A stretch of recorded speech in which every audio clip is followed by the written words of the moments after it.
Came here in fall of 2003, so not that far, you know. And one of the things that, I always had that self-belief that if I'm in US, I want to be an entrepreneur, right? I want to be in corporate jobs for too long. So I started working in Wall Street, but then within 2 years, I thought, 3 years, yeah. So I thought I could do something on my own.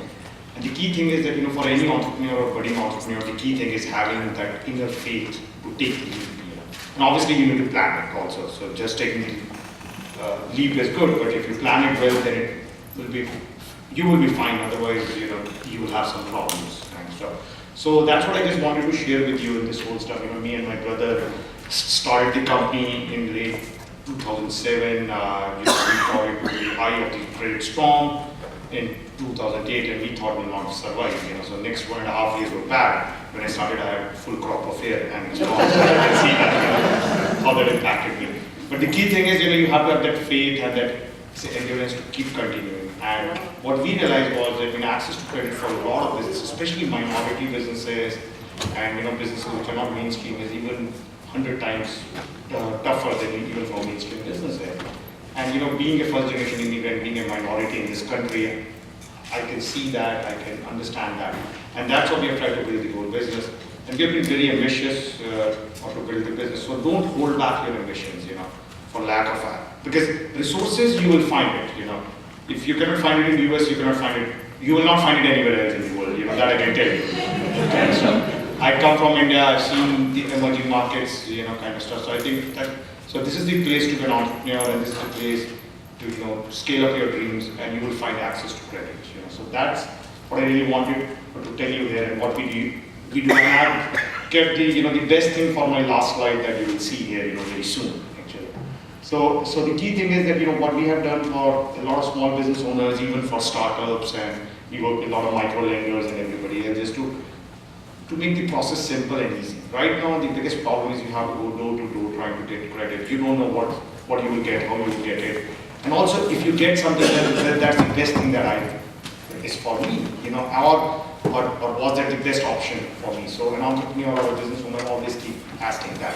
And access to credit or need for credit is always there, whether you are at a startup stage, or you are at a growth stage, or you are at a stage where now your business is doing well.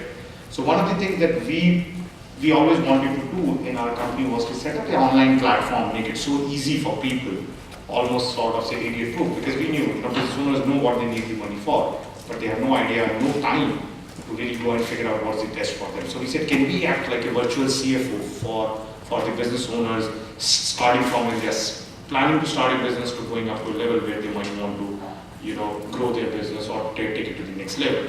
And then, make it easy for them and transparent. Because the biggest problem today in the marketplace is lack of transparency.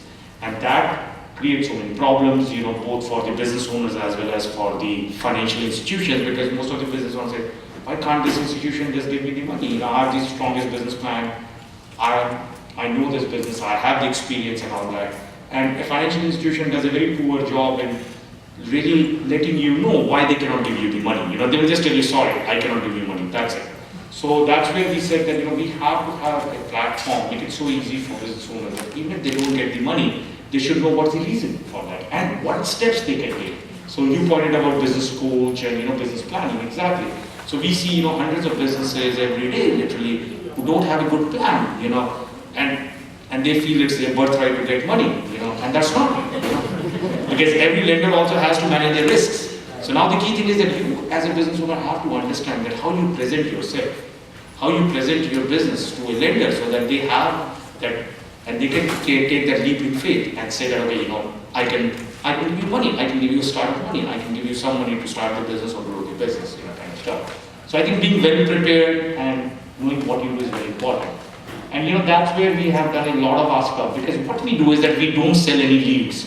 One of the biggest challenges which I found when I started the business was that there were and there's still a lot of online sites where you go and you put in your information and 5, 10 people will start calling you. You have no idea whether the guy is calling you as a broker or a lender, where your information is going. It is out of control, after that. And you land back in the same space.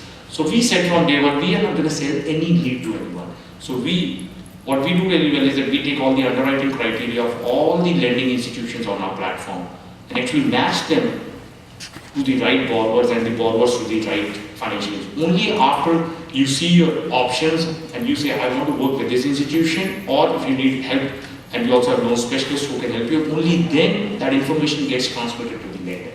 So that's a very important distinction, because as a business owner, you are already so busy in trying to do your business or trying to start a business, and you start getting called from 5, 10, 7 folks who have no clue what they are doing, and they're trying to take so much of money. One of the horror stories that we see every day is that a lot of startups come to us and they say, I paid $5,000, I paid $7,000, I paid $3,000 to somebody who promised me money, So we said, we have to make it free for business owners upfront so that they don't have to pay any money.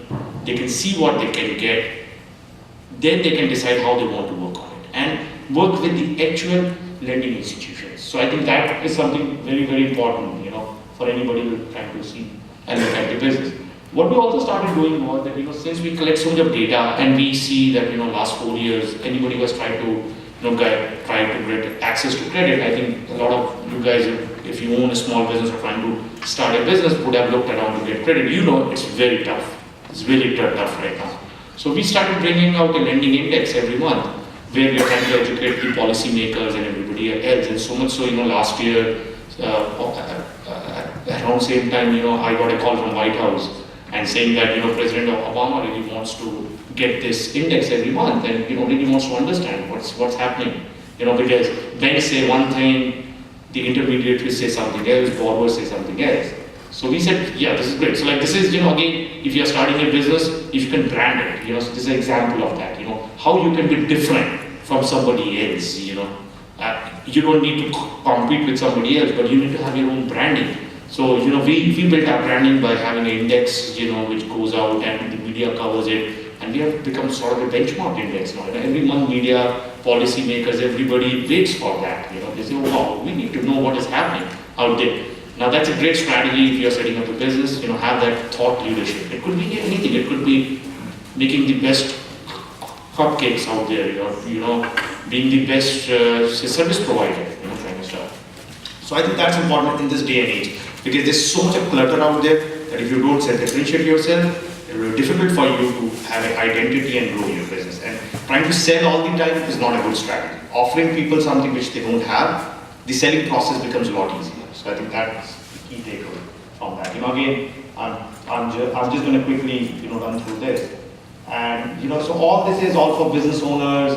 We have pipelines built with IRS, all that stuff. So it's easy for you guys. We have tried to make it easy, secure, and almost free of cost wherever possible. There are some fees involved in certain places where we have to pull the data from third party and all that, or provide you with specialized services. But most of this stuff we are trying to make it free, transparent for business owners, because we realize I'm a first generation immigrant, I'm a small business owner myself, that how difficult it is for a lot of you guys to even get any access to credit, or even if you get it, then it's expensive and not the right kind of credit kind of stuff. And and this is all we have. So you can see Axion, we have other micro lenders, and all of them are fully integrated. So you don't have to fill out paper applications, you don't have to shop around, because we shop around for you guys for free. And once you say, yes, I'm interested, only that information goes. So it's secure and free. And the reason I'm showing you all this is because, we are trying to solve a problem, and more people use it, the more feedback we get, we try to improve it. So, and I think we have a special mission to help minorities and women-owned businesses, and that's why, when I was invited here, I said, I need to be here and, let people know what we are trying to do and our mission, and the more people join us, we will be able to achieve our mission, doing that. And so this is something which I was saying, so every business owner who comes to us get a free access to tools where they can benchmark their business. They can get a score, they can see where they are compared to other businesses in your area, based on your credit scores, based on your cash flow, and this gets updated every month free of cost for business owners. So this is great. If you cannot get money today, what's the reason? What steps you need to take? How you can improve yourself? How you can improve your business? You might be having to do better marketing, you might need some new clients, you might need to change your billings, the way you do billing and all that kind of stuff, and benchmarking. Because if you benchmark your businesses with other businesses who have been more successful than you will grow. So that's like having a business coach or a mentor, at your fingertips. And then, now this example, So Michael Jackson is back, and this time he's Dr. Michael Jackson. So this is a very interesting case study. He's one of the only, black American dermatologist in Brooklyn, great guy, got an SBA loan 8-9 years back, built out a big facility. 3 years back, he got into a car accident, unfortunately. Couldn't do his practice for 7 months. And then the existing banks came back and said, oh, we want to close on your loan. You're a doctor, I don't care, shit. You had an accident, bad luck, so get lost, kind of stuff. So imagine a doctor, who has been in his own practice for 10 years, very successful guy, came to us online and said that, I'm in deep trouble right now because these banks are just going after me. So we helped him to get, financial aid, because the banks had increased his interest rate to 10.25%, while Fed was dropping it to 0%, kind of stuff. And like this guy saying, I cannot do it, there's no way, my practice is slow, I need to work 3 times harder just to pay the money back to the banks. And then he came to us, we got him money from local credit unions, we got him money from local SBA folks out there, in Brooklyn. And this guy reduced his interest rate from 10.25% to 5%. The reason I included this case study was because of 3 reasons. One is, it shows market is tough. Then the name, say Dr. Michael Jackson, is so attractive.